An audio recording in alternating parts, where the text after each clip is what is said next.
Welcome back to the Grenade Gallery podcast. We've been away for a little while, been caught up in our busy lives, but we're excited to be back talking basketball, and the NBA Finals are still going, surprisingly. I thought we were going to come on here this morning and be talking about a sweep that happened, but we didn't. And I'm here again with Andrew. How you doing today, Andrew?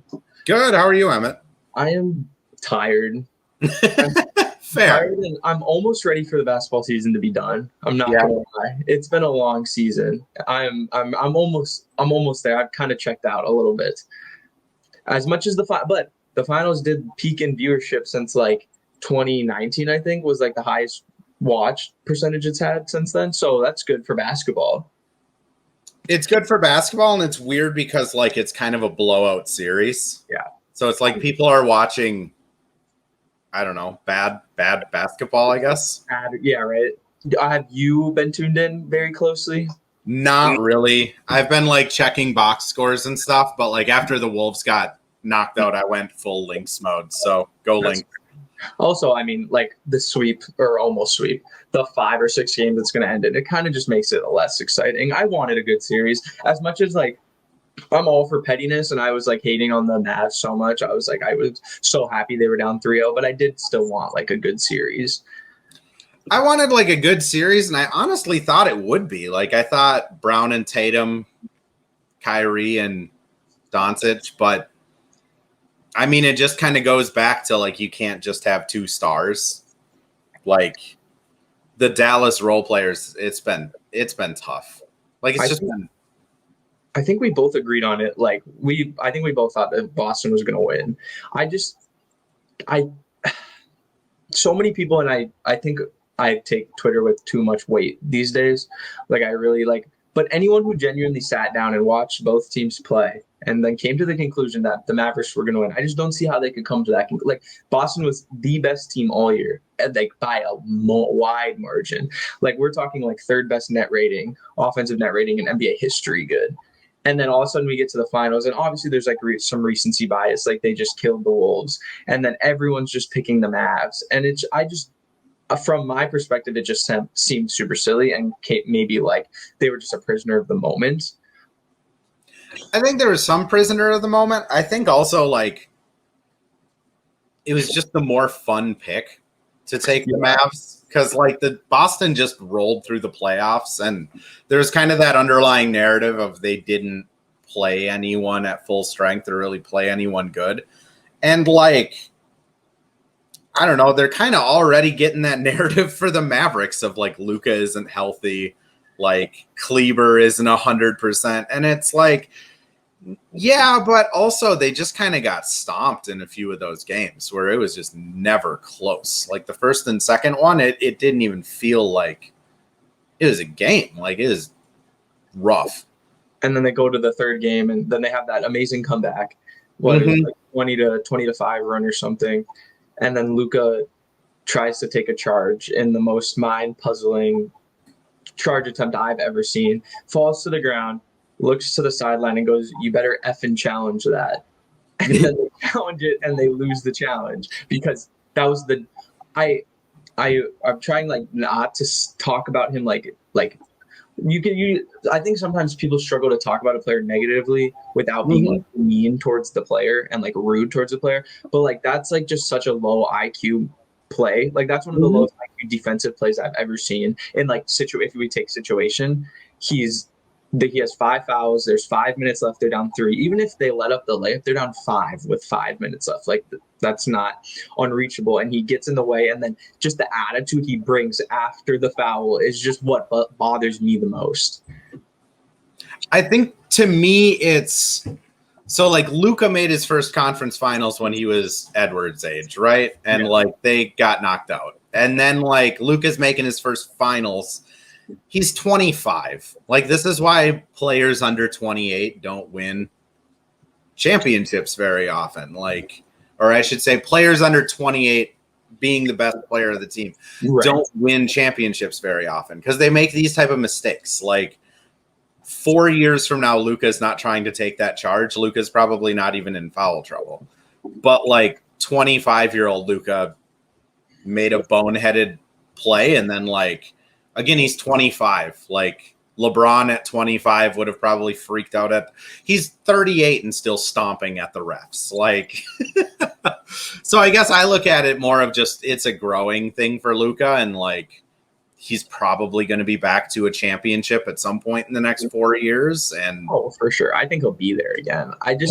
Hopefully it's just this is just something that like, you know, it gets put on the highlight tape for 2 years from now and he learns from it.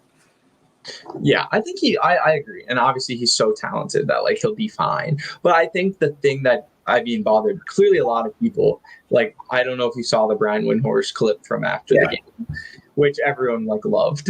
Like they were putting like audio behind it and stuff.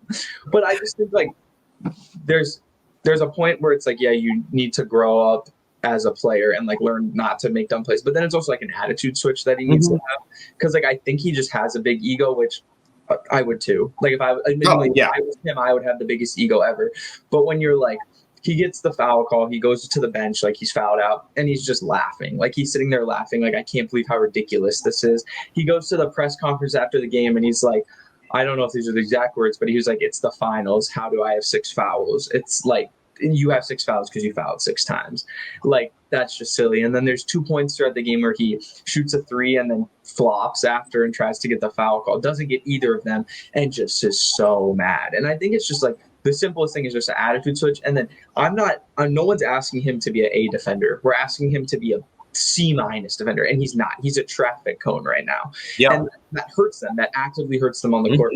He has to be on the court for offense, but he literally cannot play defense. So what I would say is, like, go back to like 2013, right? And like Steph Curry, like the year before the Warriors were the Warriors and they beat the Cavs and all that. Like, a lot of the same things were being said about 26-year-old Steph Curry that they're saying about 25-year-old Luka. He shimmies. He has too much fun. He hunts for fouls. He shoots too many threes. He's a traffic cone on defense. They lost to the Spurs, and I think it was the Western Conference Finals. And then he all of a sudden started playing defense and stopped shimmying as much. And, like, I think it's just unfortunate that, like I don't disagree with Brian Windhorst. Like, Luka does have to grow up, like the foul baiting, the crying to the refs, the like sneers that he shoots at the refs. But also, like, we just watched him completely dismantle a Wolves team in the Western Conference Finals by doing the same thing. Like, it wasn't like he was playing miraculously better defense against the Wolves. The Wolves just don't play an ISO heavy offense, and Finch didn't make some adjustments. I think it's unfortunate that like Luka in the finals, his biggest warts are showing. But I also think for him, like, you know, after his first Western Conference Finals appearance, they like made a big thing about how he didn't come into the season in shape, and he didn't have the stamina to make it all the way through, and he wasn't aggressive enough and all of that stuff. Then he stopped drinking sweet tea and basically went vegan and is in the best shape of his life. This is just kind of the next evolution. And I think everyone goes through it. Like LeBron, when he brought the Cavs to the finals, like, is kind of the same thing. He's not a leader. He's too passive, this, that, and the other thing. Brought the Heat to the finals. LeBron shrunk in the moment. He was scared of the Mavericks, this, that, and the other thing. Then LeBron hits 28 years old with the Heat, and he turns into just like a superhuman. And like, it's kind of the same thing with Jordan. I think all these generational players, just when they get to this level and all of the eyes are on them, for sure, it's just almost like grading on a curve, which who knows, if people didn't like absolutely trash him, maybe he'd never change how he goes about the game. Right. But that's kind of like the nature versus nurture debate of it, of like, does the criticism make him develop into a better player, or would he have done it regardless? I guess I'm just more in he's 25 years old. Like, Jalen, regardless. Jason Tatum and Jaylen Brown were in this spot 2 years ago, and like, they looked like deers in headlights too. And got Yeah, I crapped mean, on for not being able to dribble and all of that stuff. yeah, and when the Celtics lost in the finals, what, 2 years? They they lost to the Warriors 2 years ago. Yeah, 2022. Jason Mm-hmm. Tatum did look like, yeah, that was one of the worst series I've seen from a player in my lifetime. And now Yep. he's back. You're right. I agree. I think it is just the age thing, but I also think like you do need to like bring it up and like recognize that Yeah. like he does need to change, because we've probably also seen on the flip side that I can't say off the top of my head a player who has gotten to this level and then not fixed what he's doing. And I don't think that's the case with Luka. Like I think he's just good enough. Like nature, like you're saying, nature versus nurture. Like he's just good. Like it doesn't matter. Mm-hmm. I don't think anything that anyone says is going to matter. He's going to be amazing no matter like what. But I just think it's a great learning experience for him. Like he's 25. Like we all were talking so much about Anthony Edwards only being 22. I mean, he's literally. I think Luka just turned 25 too. Yeah. Like he's a young player, and I think even like winning that game last night, I think is super big for them just as a team going forward. And what stood out to you most from that game that you think they did better than the last games? I mean, it's not like super in-depth analysis, but Kyrie hit shots. Like, I think that's as simple as it is if Luka and Kyrie can combine for 70 or 80, the Mavericks are probably going to win. If Luka and Kyrie combine for 60, they're probably going to lose because the role players are not. They're bad. Like they're just not enough. Like kudos to the Mavericks for like cobbling this together, but like, I mean, they just returned to like they returned to the mean. Like they're Eric Jones Jr., PJ Washington. I think they just returned to the mean, but they played really good last night. But I think just like the biggest difference between the two teams is like, obviously you have your Brown and you have your Tatum, and then you have your Luka and your Kyrie. And then after that, every other player on the Celtics that plays is not scared and will not hesitate to shoot the ball. Like even Sam Hauser comes off the bench, and I think he went like 0 for 5 like 2 games ago, but he was not hesitating. Every shot was in the offense, and but then you go to the Mavs side, and they are just like scared. Like PJ Washington, like when he dribbles the ball, is like the most. He doesn't want the ball. No, he doesn't want it unless he can catch it and shoot it instantly. If he has to dribble it, like it's just bad. And then Dante Exum's playing, and he's not playing. It's just like, I think like you were saying at the start, like the role players just aren't good enough to beat the Celtics. Like the Celtics just Brad Stevens just built one of the craziest teams ever. Like that team is insane. And I feel like we should definitely give them their flowers, like of how good they are. And like Drew Holiday's been playing so amazing. Brown's been great. And Tatum, I think it really shows who really watches basketball and who doesn't really watch basketball when we talk about Jason Tatum. Because yes, his shooting has been bad. Like everyone knows that. But everything else he's been doing has been A tier. Like I would say it's A tier. Like his defense, his passing. But the discourse upon him is just like he's a role player. If Jason Tatum was actually a role player, if the Mavericks put one guy on him, and they double him every time. He'd cook him. 50, like every time. And I think people just don't really understand that you can affect the game other than scoring. I think that's the problem with the playoffs is like basketball has changed so much in the last 30 years that like, I don't know, like what Luka's going through, right? Like go back 30 years and that's like what Iverson was going through, where everyone was like, Iverson has to play better defense. He can't just shoot all the time. Like he's got to rely on teammates. Iverson never figured it out. That being said, everyone thought Iverson was like, I mean, he won an MVP. He's in the Hall of Fame. He's in the 75 greatest players of all time. He didn't really do a lot other than score. And like, he didn't really score efficiently. And this is someone who was like devastated when they found out that I couldn't get cornrows as like a teenager because like it's not going to work. But like,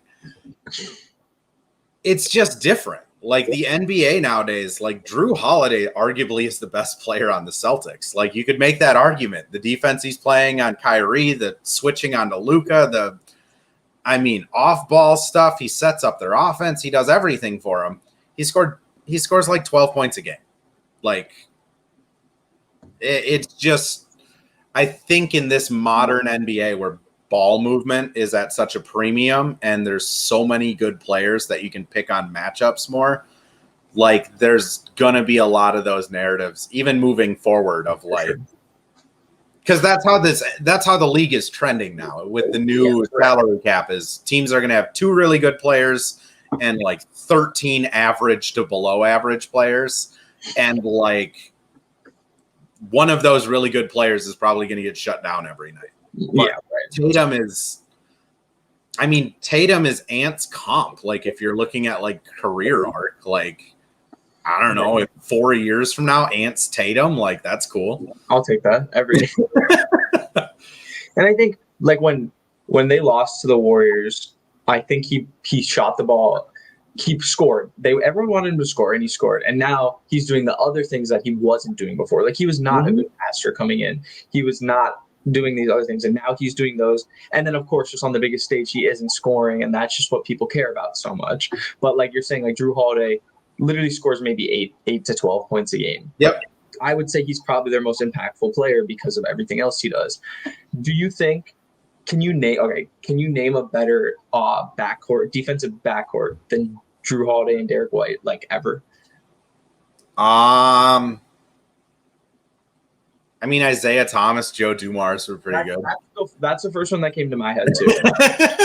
And then I also thought like Gary Payton and Nate McMillan is like they were good. Jason Kidd, Kerry Kittles I think they were only together 1 year in New Jersey, but they were really good. There was some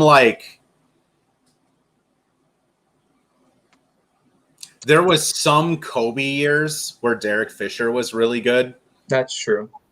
I mean, I think the issue with Derek White and Drew Holiday is like they're both really good, but they're both like not very switchable. Like in this series, they're perfect because like both of them can guard Luka, both of them can guard Kyrie. But if those two were playing like pick and roll defense on like Maxey and Embiid, I think it's different. I don't think they sure. Right. It just happens to be the 2 best players are the guards on the other team. So we're seeing so much. Right. Which like other like historical backcourts, like they had a lot more. They had like a traditional shooting guard that was like 6'6", which not to like diminish both of them being like 6'2", 6'3", but even then they're playing amazing. I think they're going to be like when they win the championship, I think that's going to be something that they are like known for in the history books of like this defense is insane. I mean, we only could name like 4 there, 4 or 5, which is like crazy to like in this day and age. And I think the whole team, like the defense is just so insane. Like every player top to bottom, like I'm talking about how they're not hesitating to shoot. They're all good scorers. And then you just throw on the flip side and they do the other things so well too. And it's just like, as a Mavericks like fan, like what can you even be like? You're upset and sad, but I would say they're probably just sad. Like I can't even be upset. Like that team is just so good. Like every time they need a big shot, someone hits a big shot. Every single time, it's Derek White on the wing. Like the Mavs cut it's like 5, and then Derek White, boom, 3, just nothing but net. Like they are just the most timely team I've ever seen. And this is such a different Celtics team than any Celtics team before because of the players they brought in. Mm-hmm. And even Kristaps didn't even play, but yesterday, but he did play yesterday. He didn't play in game 3, and they still won game 3. And it was funny because they asked him in an interview, they're like, are you going to play? He's like, I'll die on that court. 2 hours later, it's like, he's not playing. I'm like, okay, you're not going to die on the court. I mean, it's roster construction though, right? Like it's hitting your draft picks. Like if they didn't hit on Sam Hauser and Peyton Pritchard, they wouldn't be here. If they didn't gamble that Al Horford still had some in the tank after didn't he get like DNPs with Oklahoma City where they just put like old next to his name? The most disrespectful thing ever. I mean, even Kristaps, like that was a super unknown. Like, oh yeah, he's been unknown since he was really at the Knicks, like when he made the All-Star. So it's like, Drew Holiday was their swing, right? Like that's we're going to trade what we can. They let go of Robert Williams, which turned out to be like a really good idea because got rid of Marcus Smart. I mean, they just made really smart moves. Whereas the Mavs, I think, I think they're just trying to cobble things together. And I would be really surprised, like how many players are on this team next year that are getting minutes? Like Derek Lively. Right. Lively. Exum's probably gone. Green's probably back. Derek Jones is on a 1-year deal. Like, he's probably gone. Well, I think Jones and who else? I can't think of it. PJ Washington. I think they're both going to get paid. Like, right. Like Jones played on a minimum this year. Like, and he played well all year. He's going to get paid unless I don't think they want to pay him. No. I mean, they can't. Like, they have $80 million in Luka and Kyrie. Like, they can't pay him. I mean, they can. It just depends on how much you really want to make it work. Ruben wants to spend, but like, right, you can make it work if you wanted to, but right, but like if you pay PJ Washington and Derek Jones Jr., like they are what they are. You know what I mean? I mean, they're not really needle movers in that sense. And I mean, it's still like kudos to them for going to the deadline and getting the players that they knew they needed, which made them to the finals. But I think it's like a roster construction nerd's dream, like watching what the Celtics did. Just like meticulously, like they've been good, obviously, but they were bad for a little while. I mean, that's how they got Tatum and Brown. They got those picks from Brooklyn. Brooklyn just gave them both of those. And then they just stayed the Kevin Garnett and Paul Pierce for Jason Tatum is wild. Like, if you think, I know, like looking at it now, like I know it's just wild. The Celtics got the team, they got like the ring with Garnett, and then they traded them all, and now they got new players. Like they just like cycled in and out with the same team with just Brooklyn. it's. I mean, the roster construction is awesome with Boston. It's also like Dallas is in the same boat now as Phoenix and the Lakers and the Clippers, I guess, to some extent, where they have two guys.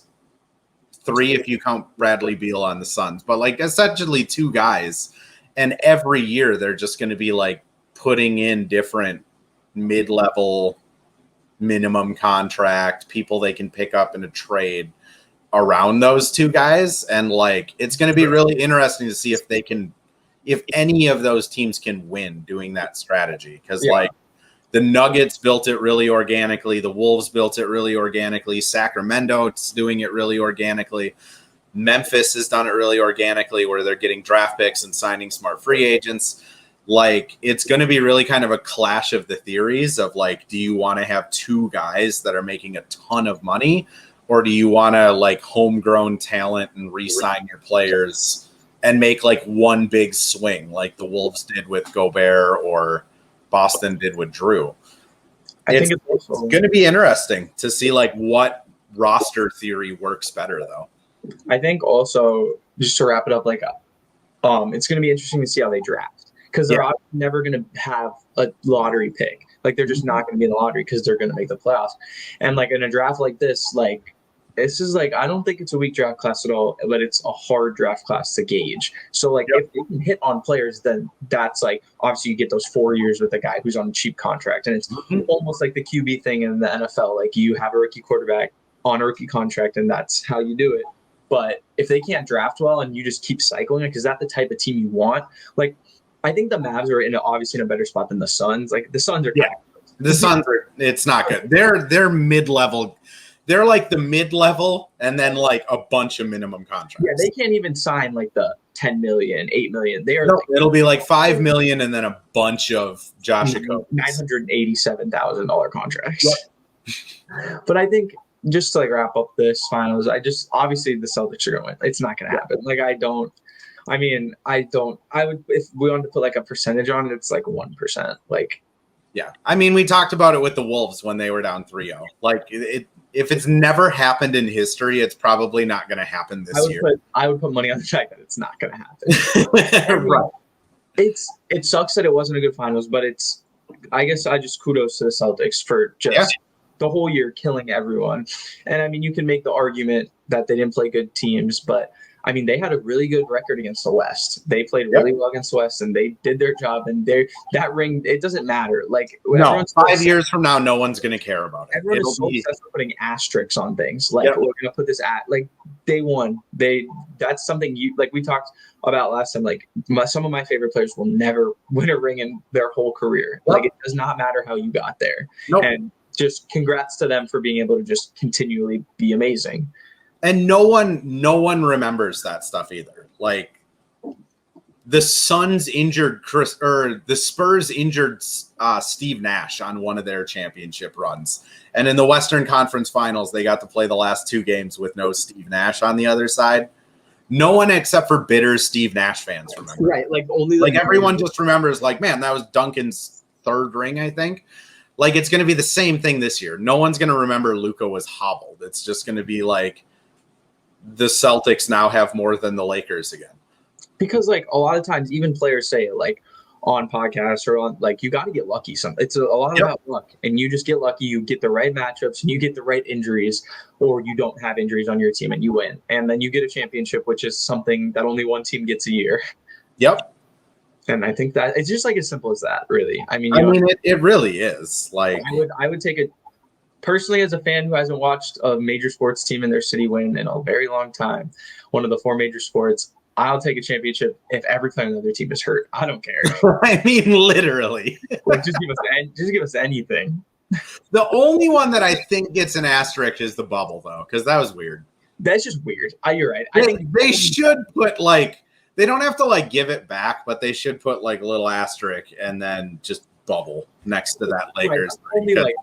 They got a 2-month break in the middle of the season. That was a weird time for the NBA. Yeah. I just remember the fans on the wall in the in. I'm like, how do I get there? I want to be on the screen. It was so weird. But all right, we'll wrap up with that, and I'm going to go into a few quick hitting questions for you, just to get your opinion on some of these.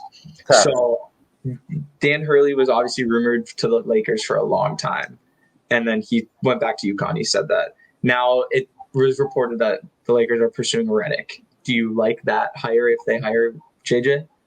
I don't like it for JJ. For his first coaching job. I mean, look what Darvin Ham's first coaching job was the Lakers, and people thought Darvin Ham was going to be a good coach before he got there, and like they crucified. Remember, like, what was his name? Richard Blatt, Ronnie Blatt with the Cavs when LeBron just like crucified him.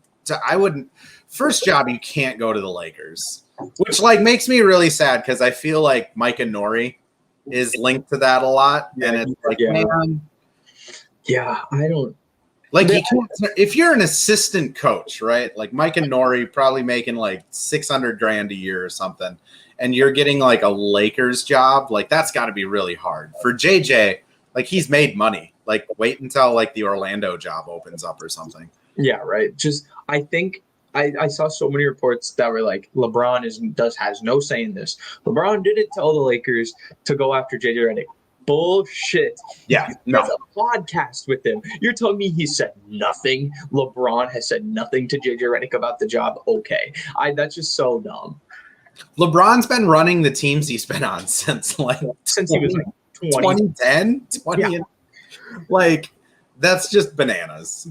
Like, I think LeBron probably really wanted Dan Hurley, but like, kudos to Hurley. Like, yeah, go get a 3-peat. That's dope.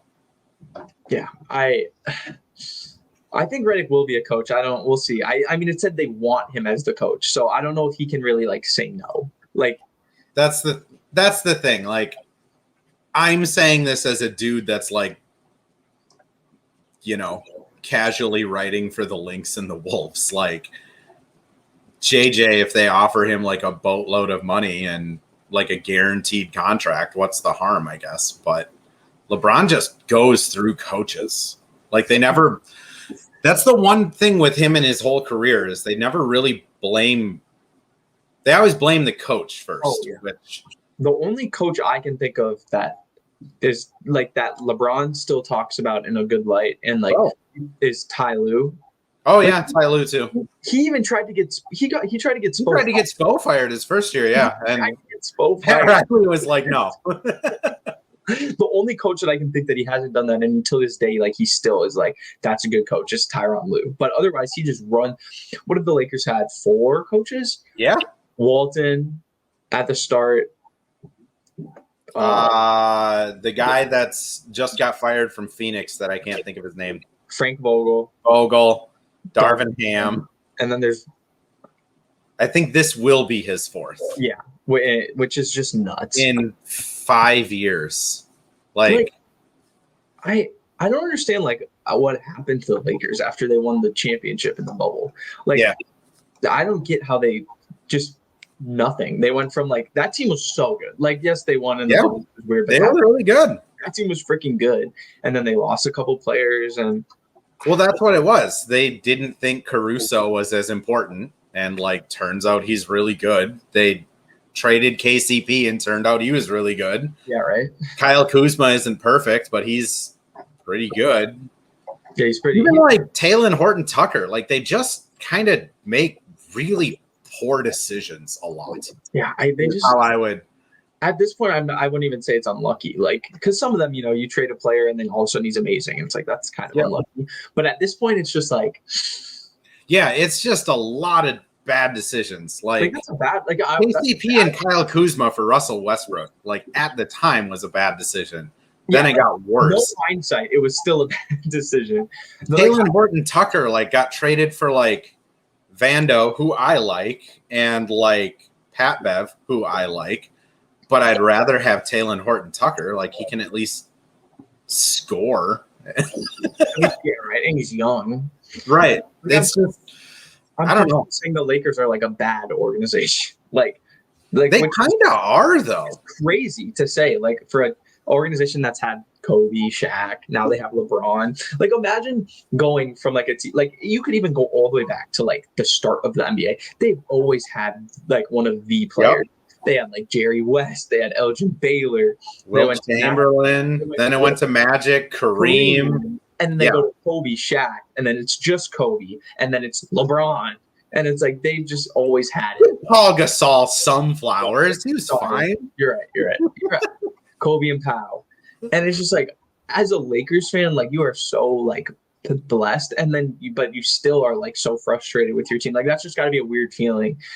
Well, because they did it with Kobe too. Like they held on to Andrew Bynum for like way too long. Like. They let Derek Fisher walk, like they let Robert Horry walk. They've always just kind of thought that I don't know, like they can manufacture players. Like, oh, we don't need to actually like hold on to people, or like we're the Lakers, we'll get a star. But like, which is like valid to a point. Like, yes, people want to play in LA, but I mean, but like. It's tough. Like if you go through like the Lakers franchise transactions, like there's a lot of bad ones and not, I mean, the AD trade worked out, but like, has there been any other trades in recent years that have worked out? Like, I mean, if you're a Lakers fan, are you comfortable? Are you like okay with LeBron if he left? Because he could technically leave. Like he could opt out, which he's probably going to opt out. And then resign is what I'm guessing. Like, are you comfortable if you're a Lakers fan with letting him walk? If I'm a Lakers fan, I feel like I'd be cool with that. Which is crazy. Yeah. Like, I agree with you. I think I agree with you, but it's just nuts to say, like, yeah, I'm okay with this. Like, one of the 2 best players of all time just leaving. Right. But it's just like, but like, look at it. So if he opts out and resigns, and I know that we're going on a tangent here, but like if he opts out and resigns, that's probably going to be like a 3-year, $160 million contract. Probably 3 years for sure. But like easily 50 a year, and then AD's making 50 a year. You're done. Like the cap set at like 120. Like that's your roster. You can either re-sign players who none of them are very, like, you could re-sign the entire roster from last year, go over the cap, but like that's not a good roster. I mean, you lost in the first round, like, or you let LeBron walk and you can use that $50 million to sign like 4 players. Yeah, and then you load up around AD. But what if? Just to play the advocate, what if AD wants to leave then? He's like, I only came here to play with Bron. That's when it sucks, because that's the same thing with the Paul George Kawhi thing. Of you trade for Paul George to get Kawhi. If AD's like, yeah, you guys let LeBron go, I'm out, because they're both clutch guys. Yeah, Kawhi was like, I'm only playing here if Paul George comes right. Here. So if AD's like, hey, I'm going to start wearing That's All shirts again on the bench, and if you guys get rid of LeBron, like, I'm going to make this awful. And that might just be what, like, you might just have to bite that bullet. And being the Lakers, knowing someone will want to come there eventually, whether that's and I mean, theoretically, right? Like, AD doesn't have a no trade clause. Like, he's with Clutch, so like that's kind of like a no trade clause. But like, I don't know if they let AD walk and they called Minnesota up and were like, hey, we'll give you AD for Cat in 3 seconds. Yeah, I mean, problem solved. Now you have Cat and you have a few second-round picks. Like, Anthony Davis is so good. They could also call up New Orleans and be like, hey, we'll give you AD for Jonas and Brandon Ingram. AD wants to come back. That would be weird. It would be, but that's the thing. Like, AD is such a good player that same thing. Call the Hawks up. AD for Trae Young and firsts. Like, Davis is just one of those players that could play anywhere. I would feel confident putting him in any roster. I mean, he is an amazing defender and is a really good low post scorer. That being said, like, if you're going from LeBron and AD to like you have Trae Young and a few picks, like, I'm mad. Yeah. Like, that's where it gets tricky. Is like, it's easy to do it on 2K, but because like no one even if you got like Donovan Mitchell or something, no one's bringing the traction that LeBron does. Like, yep. LeBron is like the biggest anomaly in sports ever. Like, truly. So, okay, we've been talking that for a long time. Okay. Yeah. So with the who do you think is the best 2 in the NBA? Not 2 as in shooting guard. So like we're talking like Cat. Oh, so like the best second player in the league. Well, what made me think of it was like I was thinking Jaylen Brown, Jason Tatum, and arguably they like go on and off if who's the one to do. But I was just thinking about it from like I'd say like Tatum's the 1 on the Celtics and Brown's the 2. And then I was like, who do I think is like the next? Who is the best 2? And that my mind goes to Anthony Davis. But Anthony Davis is also the 1 sometimes. So like the best clear cut, not the best player. Yeah, right. That's what I was trying to like really think about. Because, like, yes, LeBron's LeBron, but a lot of nights Anthony Davis is the best player on the court. You could make an argument that Kyrie flip-flops like that too. So I'm going to take Kyrie out of it just to make it interesting. I'd go Maxey. Yeah, that's a really good I think it's Tyrese Maxey. I mean, he's all NBA caliber. He's played without Embiid and was phenomenal. But when Embiid's there, like, he's the clear-cut number 2 guy. But the fact that we got like Maxey, Halliburton, Anthony Edwards, and LaMelo Ball all out of the same draft class is crazy. When they were like, this is going to be a bad draft class. They were like, this is, and that's exactly why this draft class coming up. You just wait. You don't know. Nobody knows. Nope. Like, I think there's been 2+ All-Stars in every NBA draft class, like in history, like every single, like, you don't know. And there's just, you can't sit here and say that like a draft class is terrible. Like they were saying that having the number 1 pick is like drafting Tobias Harris. And you've never seen these players play 1 minute of NBA basketball and we're already writing them off. And sorry, you just like, you lit a fire because like that. Now you're angry. As I'm trying to do a lot of draft analysis, it's like these players could be really good. And just because a player is in his 4th year in college or just because someone's raw doesn't mean they're going to be bad. Like we've seen, I think in 2009 when like Harden came in and Curry came in, like so many people were like picking Rubio over Harden. And it's like, no one knows. Like you don't actually. Nope. It's the same thing with quarterbacks in the NFL. Everyone can pretend they know who's going to be good, but no one actually knows. Nope. Coin flip.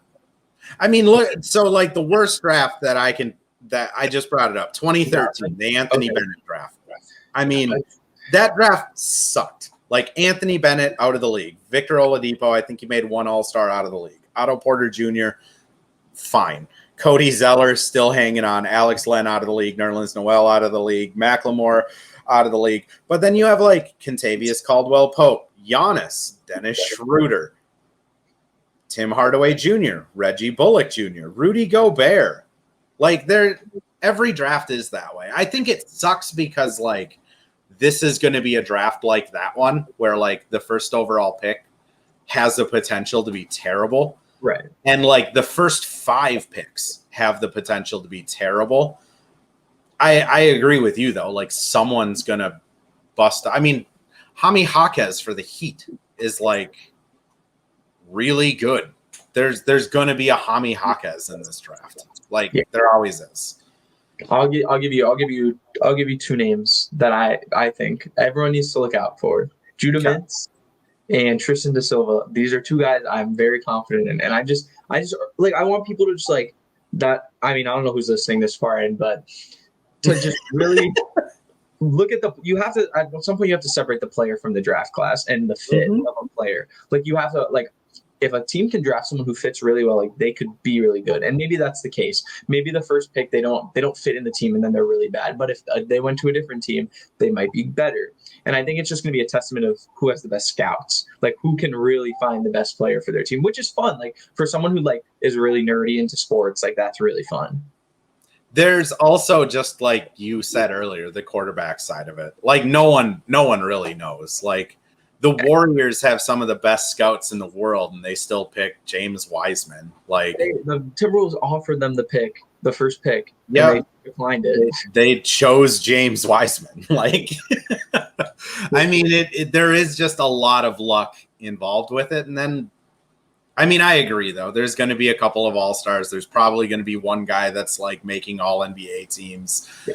And a bunch of role players. I just think with this draft in particular, it's a lot more uncertain. Yeah, like, which makes people scared. Right. Because it's like you could probably say like the Tobias Harris thing. Like you could probably say that there's a good chance that the first overall pick is going to be at like a Tobias Harris level.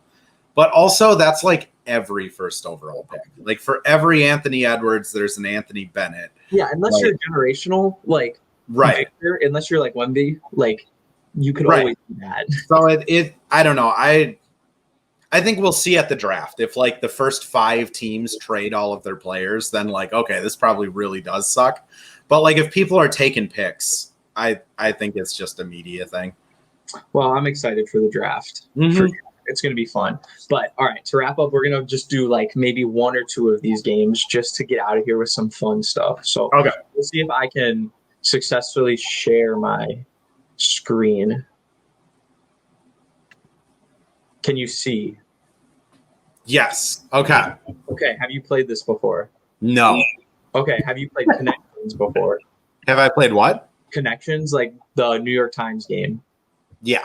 Okay. So it's the same idea. So it's a 4x4 box with all NBA players, and then you just have to match them together.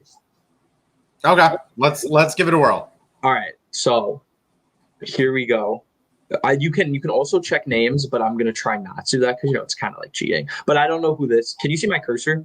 I can see your cursor. It's like real small. Can I maximize this? Hold on. Either that or everyone's getting a view up my nose. Oh, that looks great. Okay. Okay. So we have. Do you know who this player is? Because I don't. Let's do him last. Okay. So in the corner we have.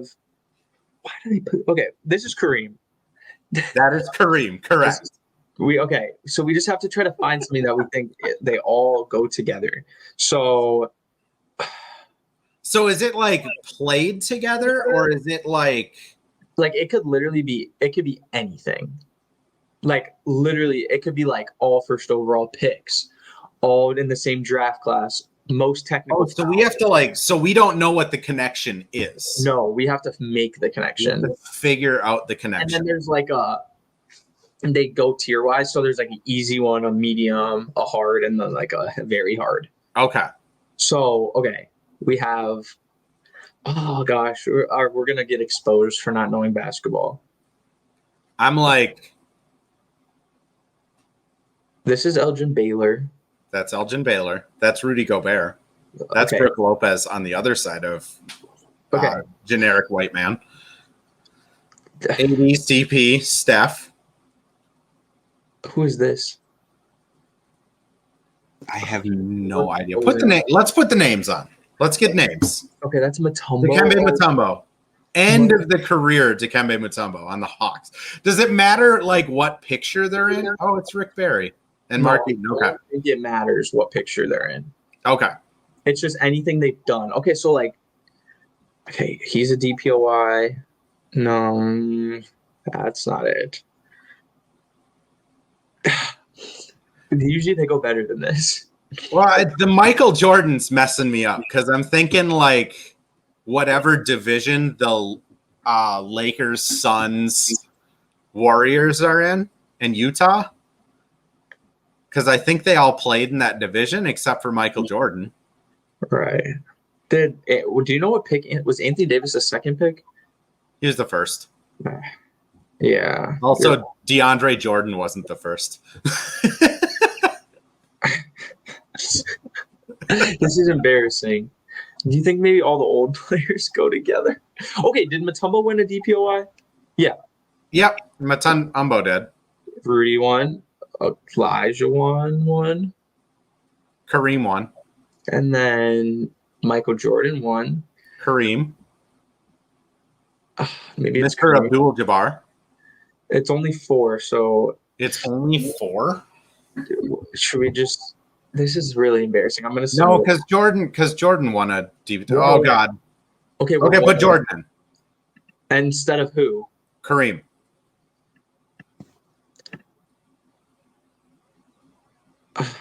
We're not one away anymore. Oh no. Okay. This and then I'm gonna cut it out of the video. No, it's fine. It's fine. We're gonna get this. Okay, so it's one of these 3 are not in it. So Jordan is Jordan. Yeah, Jordan was not in it. We got worse when Jordan was gone. So it's one of these. We could pivot and we could go scoring titles. Which is Jordan, Curry. Yeah, Curry. Durant. Did LeBron ever get a scoring? Oh, and Rick Barry. Oh my gosh. Okay, so that's not a thing. They don't care about scoring titles. This one is hard. Once we're gonna see it, and they'll if we're gonna get it wrong, and they're gonna listen, and we're gonna feel so dumb. I'm trying to think what the one with. Okay, so we have Rudy, Hakeem, and Kareem. I mean, they're all centers. Hakeem, Kareem. No, I'm trying to make a rhyme. We're in bad shape. Wait. 1 on the scoring list. 2 on the scoring list. Who's number 3?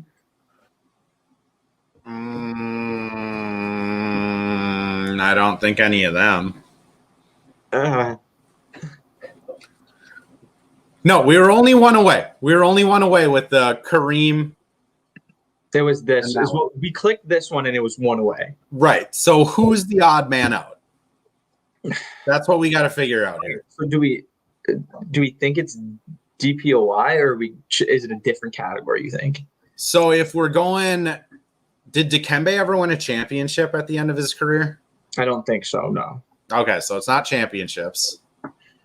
Defensive player of the year.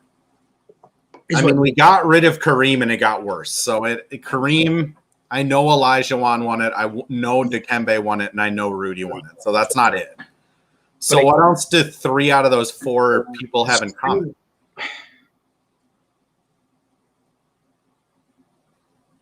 Second round blocks. They were all drafted in the first round. Blocks. Is there a statistic? Field goal percentage? That might be too nerdy for this game. What if we took out Dikembe and we put Anthony Davis in? Yeah, and we're wasting. And just see. And let's just see. Nope. That's not good. That's not good. See. We got all of them wrong. All time. I knew it was block. Oh, yeah, you did. Oh, it's Active blocks, highest. Most point. Okay. What can I get out of this? It was all-time block leaders. You were right on that one. You were on the right track. All active block leaders. Highest NBA career earnings. Wasn't going to get this. No. And then, I mean, we could have got the bottom two, like, if we already had the top two. If we got the blocks done, we would have gotten them. Is there only one a day? You can you, I mean, we could do this one. Hall of Connections. It's 5 times harder. Are you kidding me?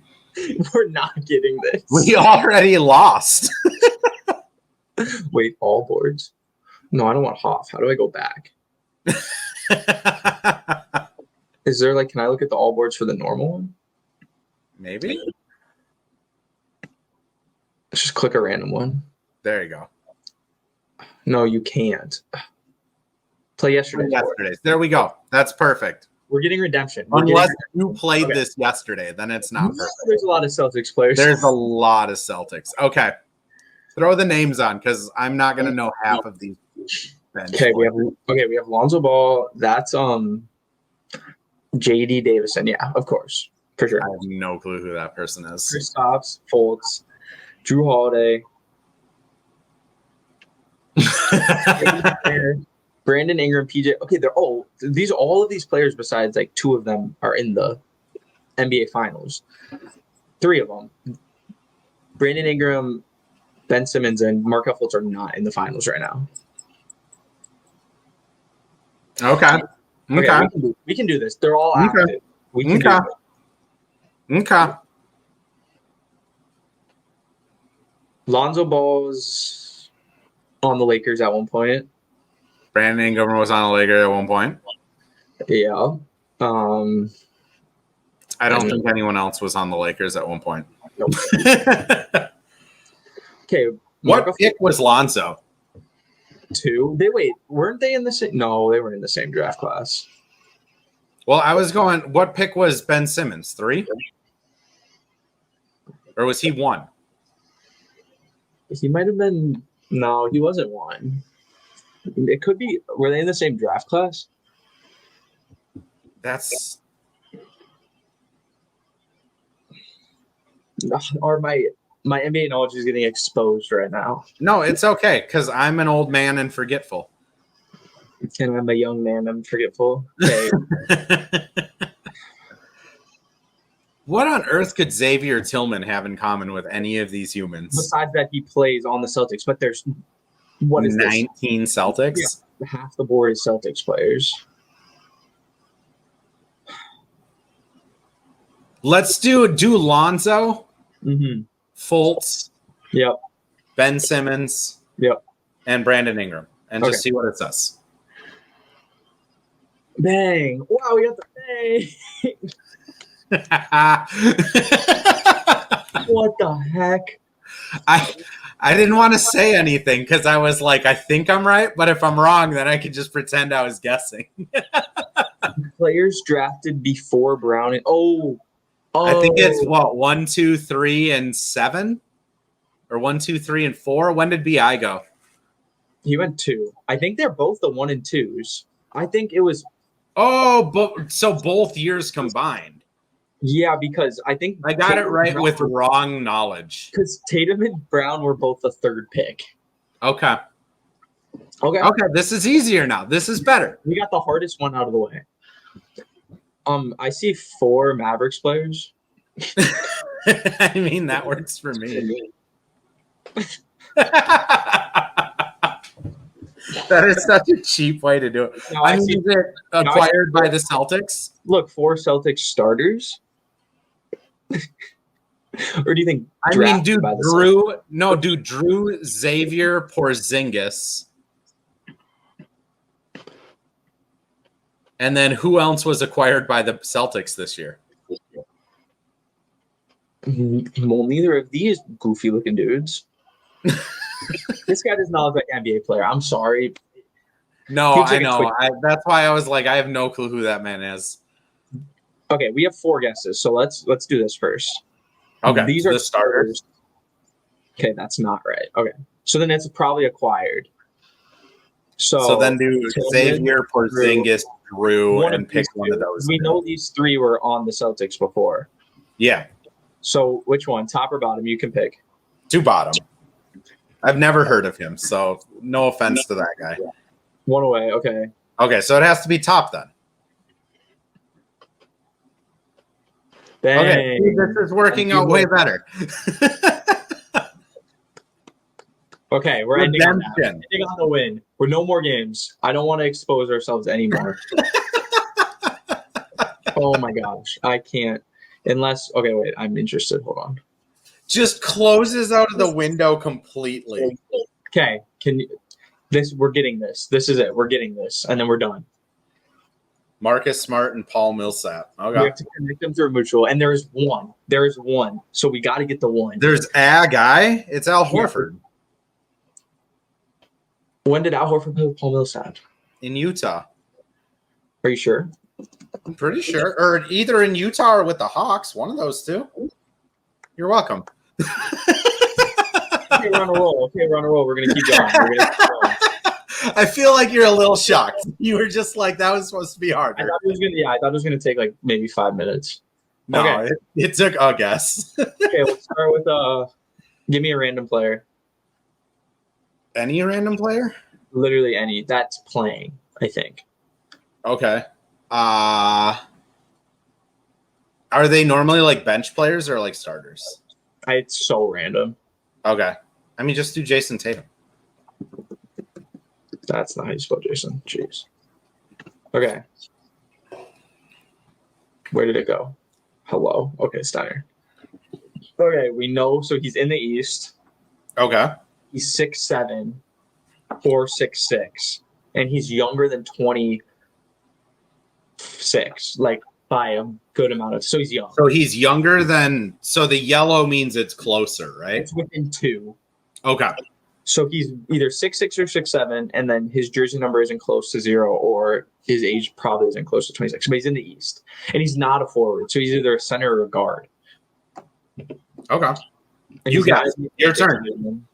I'm going to get exposed, and I'm going to put someone who's still in the Atlantic Division. No, it's fine. I can help you with the division. Okay. I'm going to go with a guard.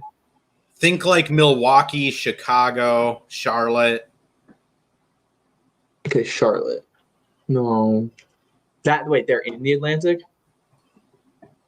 I don't think they're in the Atlantic. Okay. I'm trying to. I think it's going to be a center. Okay. Let's go with. I'm just like agreeing with you. Like, yeah. All right. What team is Robert Williams on now? Charlotte. Doesn't it mean it's less than 6'8" because the arrow is going down? Yeah, you're right. So he's a guard. Oh, Robert Williams is on the Trailblazers. I was thinking Grant Williams. So he's a guard. He's a tall guard, too, because he's either 6'7" or 6'6". LaMelo Ball is number 0, so that doesn't work. No. Mm-hmm. So he could be like number 3. He could be number 3. That is true. How tall is Toronto's guards? Who does Toronto have for guards? Manuel Quickley. And I don't know who else. Okay. Good talk. I think let's try Manuel Quickley. That might be a good guess. Okay. Guard. Eastern. Higher than 5. Taller than 6'2". Thanks. Younger than 24. So he's young. So he's not 23 or 22. He's 21 or lower. So yeah, he's like a rookie. Do Hami Hakas. Is that how you spell it? There you go. Okay. Whoa. Okay. All right. So we almost got it. He's either number 12 or 13 too. Okay, and he's in the Southeast. So Orlando. Who's Orlando's rookie? Anthony Black, but he's like number 0. He's also like isn't he a forward? Mm-hmm. No, he's a guard. Anthony Black's like 6'1", so that doesn't work. Is he? I'm pretty sure. I don't watch a lot of Orlando, admittedly. That's fair. So they're like number 13 or 12. They're like 19 or 20, and they're like number 12 or 13. They don't play on Miami. And they're in the South. Who's in the Southeast Division? Orlando, Miami. I think it's Charlotte. There's 2 other teams. Who else is down there? This is so. I know I don't ever pay attention to divisions because like they don't matter. No, they don't. I'm going to Google divisions to help us. Southeast. Okay. Magic, Heat, Hawks, Hornets, Wizards. Bilal Coulibaly? He's tall. I think he's number. I don't know what number he is though. I don't either. I just know he exists. And he's tall, and he's on the Wizards. Okay, so he's 20 years old. He's number 0. That's what I thought. Okay, 20 or he's either 20 or 21. He's not on. So it's either Orlando, Hawks, or Hornets. Okay, Hawks. Obviously not Trae Young or DeJounte Murray. I don't think they have a young backup point guard. I don't think they do either. So then it's Wizards. Nope, we just did the Wizards. Hornets. Who plays with LaMelo nowadays? All I'm thinking of is PJ Washington. Who is no longer on the Hornets? Not right. This is okay. All I'm thinking is PJ Washington, who is no longer on the Hornets. All I can think of is number 12, PJ Washington. Oh, you can click show divisions. Yeah, oh, you're right. But even though it's like cheating. That's not cheating. It's an option. We're in this division right here. We got to get this. We're in too deep. I don't think it's the Hornets. So then it's the Hawks. Because what position does Brandon Miller play? No, he's 19, so that doesn't matter anyways. Yeah, he's number 24. So then it's the Hawks. Or the Magic. Do the Magic have like a backup point guard that we've never heard of? Oh my gosh. It can't be the Magic.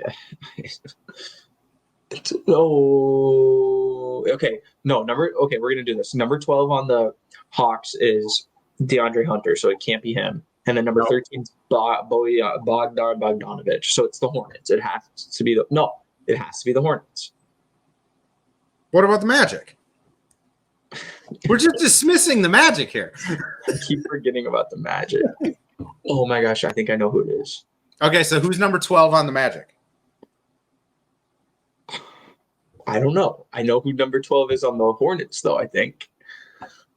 Is Jalen Suggs 20? That's a name. Oh, it's probably. It's not Leaky Black. It's also not the Hornets. So let's go back to the Magic. Sorry, I just really thought it was Leaky Black. You wanted it to be Leaky Black. Okay, I got it. What's that dude with his name is weird? Jet? Yeah, I don't know his last name. It is him. Is it Jet Howard? Hey! There we go. Okay, we're done. I did not know he was a guard, nor did I know his number. I right as you said I just know I've gotten a lot of Jet Howard cards. I was like, yeah, it's Jet Howard. All right, we're done. Thank you, everyone, for watching. We will be back hopefully next week with we'll do something fun next week. We'll see. And if Emmett doesn't clip it, just like imagine us playing these games, because that's going to be great audio. I might clip part of it and put it on Twitter. There you go. Listen so people can see how we struggled. Fair. Thank you guys so much for watching. Have a good one. Thanks, Emmett. All right.